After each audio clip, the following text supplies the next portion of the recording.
உங்கள நம்பி வந்ததுக்கு என்ன எவ்ளோ நாசம் பண்ண முடியுமோ அவ்ளோ பண்ணிட்டீங்கடா அப்படின்ற மாதிரி தான் இந்த ஜிஹெச் டெலிவரி எக்ஸ்பீரியன்ஸ் எனக்கு இருந்தது.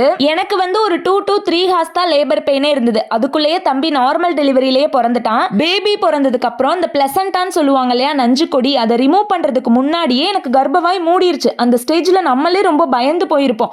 அந்த இடத்துல அங்க இருக்க ஸ்டாஃப்ஸ் எல்லாருமே என்ன அவ்வளோ ஒரு திட்டு, இவள மதுரை ஜிஹெச் அனுப்பலாம், அங்க அனுப்பி ஆபரேஷன் பண்ணட்டும் அப்படி இப்படின்னு பயங்கர திட்டு. என்னடா பேபியே நார்மலா பிறந்துருச்சு, பிளசண்டா ரிமூவ் பண்றதுக்காக ஆபரேஷன் பண்ண போறாங்களான்னு சொல்லிட்டு நான் ரொம்ப பயந்துட்டேன். அதுக்கப்புறம் அங்க இருந்த ஒரு ஆயம்மாவை கூட்டிட்டு வந்து கொஞ்சம் ஓப்பன்ல தான் இருக்கு, நீ நினைச்சா எடுத்துறலாம் எடுன்னு சொன்னாங்க. அவங்க டக்கு டக்குன்னு வந்தாங்க. வந்த உடனே வெஜைனாக்குள்ள கையை விட்டு பிளசண்டாவை எடுக்கிறேன்னு பிளசண்டாவை போட்டு பிச்சு ஒரு 3-4 டைம் கையை உள்ள விட்டு விட்டு கொஞ்சம் கொஞ்சமா எடுத்தாங்க. செம்ம பெயின் எனக்கு. சரி அவ்வளோதான் எல்லாம் முடிஞ்சிச்சுன்னு நினைக்கும் போது அடுத்தே ஒரு ஊசியை தூக்கிட்டு வந்து ஸ்டிச்சஸ் போடணும்னாங்க. போடுங்கடா, எவ்வளவோ தாங்கிட்டேன், இதை தாங்க மாட்டான்னு நானும் போட விட்டேன். அந்த அம்மா என் மேல என்ன கடுப்புல போடுச்சுன்னு தெரியல, 3 நாள்ல ஸ்டிச்சஸ் பிரிஞ்சிருச்சு. இதோட அந்த விதி என்ன விட்டுச்சுன்னு நினைக்கிறீங்களா? அதான் இல்ல. ஜிஹெச்ல வந்து காப்பர் டீ கம்பல்சரியா எல்லாருக்குமே வச்சு விடுவாங்க. அந்த காப்பர் டீ பாத்தீங்கன்னா போட்ட ஸ்டிச்சஸ்ல குத்தி குத்தி குத்தி எனக்கு அந்த இடமே அப்படியே புண்ணாயிருச்சு. நார்மல் டெலிவரி ஆகியும் ஒரு 1 மந்த் வரையும் என்னால எந்திரிச்சு உட்கார முடியாது, படுத்துட்டே சாப்பிடுவேன். எங்க அம்மா ஊட்டி விடுவாங்க. தம்பிக்கு ஃபீட் பண்றப்ப மட்டும்தான் கஷ்டப்பட்டு உட்காந்துட்டு ஃபீட் பண்ணுவேன். அதுக்கப்புறம் நான் வேற ஹாஸ்பிட்டல் போய் அந்த புண்ணெல்லாம் கியூர் பண்ணி நான் நார்மல் ஆகுறதுக்கு எனக்கு 2 மந்த்ஸ் எடுத்துச்சு.